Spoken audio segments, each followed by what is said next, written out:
Cape Town's V&A Waterfront is expecting around 35,000 people for tonight's New Year's Eve fireworks display. At the same time, law enforcement officials are preparing for an influx of visitors to beaches and other public spaces tomorrow. Cape Town Safety and Security Portfolio Committee chairperson Mzwakhe Nqavashe is with us for more on the preparations. Mr. Nqavashe, good to have you on the program on this New Year's Eve. So with over 35,000 people expected at the waterfront for these celebrations, what specific safety measures are in place to ensure that this event runs smoothly? Thank you, Tlatla, for having me, and greetings this evening to the viewers and the listeners of the Newzroom Afrika and the Cape Townians in particular. We were anticipating this to come and we are ready.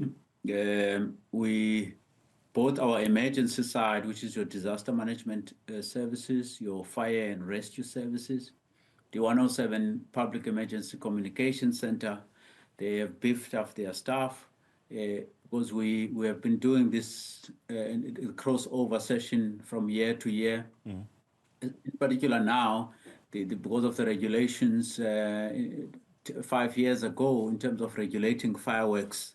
So Waterfront has been the center where they qualify to fire these fireworks under strict regulations.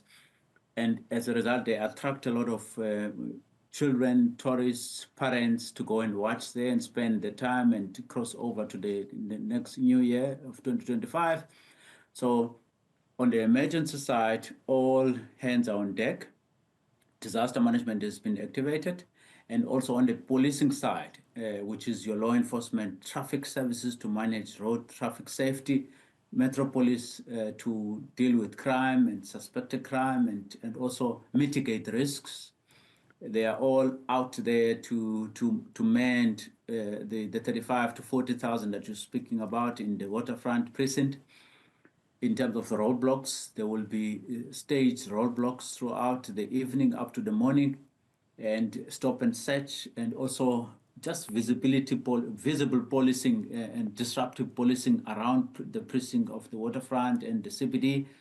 You have also your tourism units that will be walking around and playing that visibility front in the Sea Point, the Signal Hill, Table Mountain precinct, because tourists are there up to the evening, so that our focus will not be in the waterfront only, but in the outer of the waterfront up to Sea Point and the CBD, Woodstock. We're also going to deploy our eye in the sky so that we can have a bird's eye view over the waterfront and also the city of Cape Town as a whole. If there is any flare-up of any incident around the city of Cape Town within our hotspot, we've got joint operation with the South African Police Services. We've got operations that are running throughout the evening on our beaches. We've got 307-kilometer coastline, blue flag beaches, which attracts a lot of tourists, and we allow them to enjoy this up to the evening. We provide the safety net in terms of them enjoying this. We will be patrolling also, your alcohol outlets, your entertainment centers within the city of Cape Town. There is deployment that will be there throughout the evening up to the morning of tomorrow. We urge all Cape Townians to share these amenities, your parks. The swimming pools are about to close now. Beaches, the numbers are drawing down in the beaches. People are coming back to the communities now. So we urge them in those taverns, in those licensed facilities, that they must obey the law. They must adhere to the bylaws of the city of Cape Town so that we can all cross over, because safety of citizens, safety of all of us is in each other's hands. Right. It's all in our hands. We urge also the motorists, those that will be driving, that please do not indulge in alcohol, do not drink alcohol while you're about to drive. Rather, keep alcohol at home and enjoy alcohol while you're at home, so that we can all cross over safely to 2025.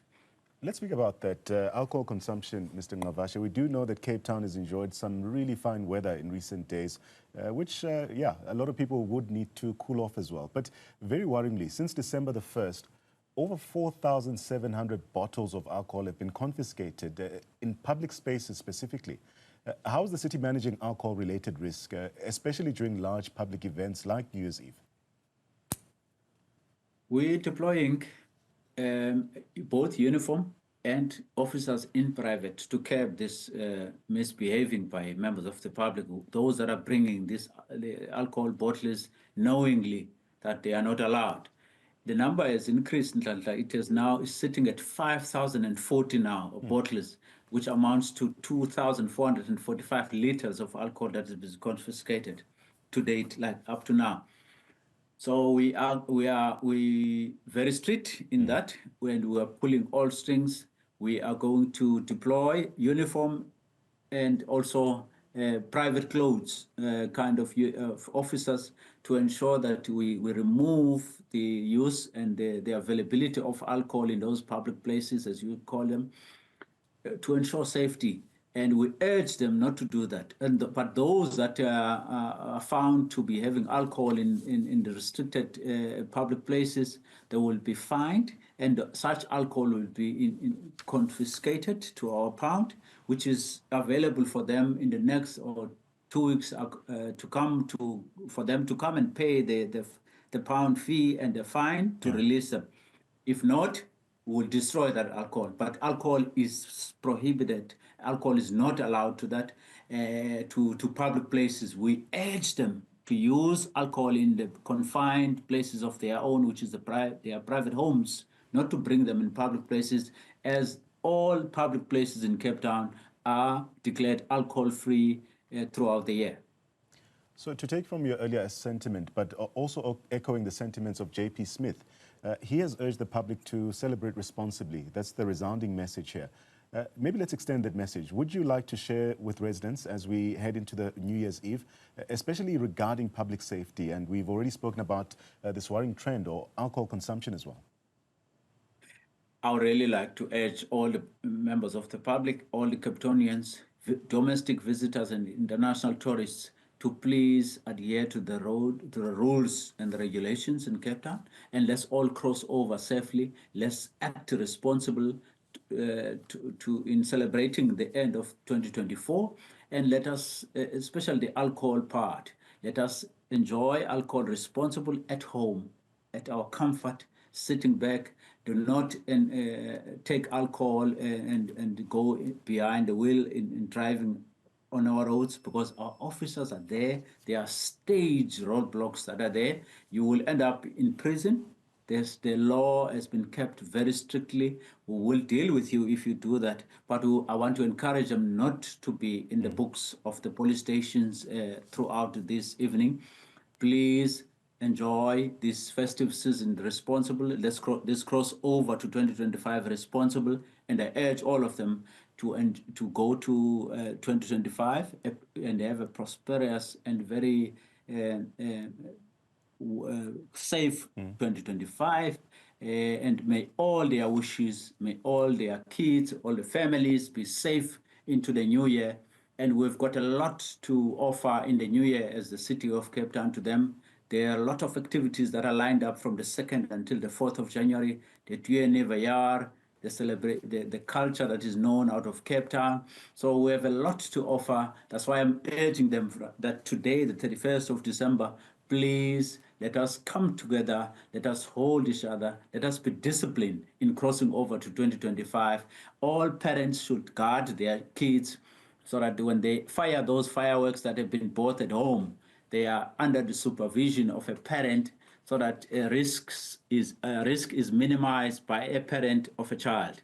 No child under the age of 16 should fire fireworks or activate fireworks without supervision, because safety is all in our hands. We only when we will act together, we will achieve safety. We can't do it alone. So I urge them, residents of Cape Town and visitors, let us please come together, let us hold each other's hand to ensure a successful 2024 crossing over to 2025. Mr. Nqavashe, thank you so much for giving us insight into how the city of Cape Town is preparing for the New Year's Eve celebrations.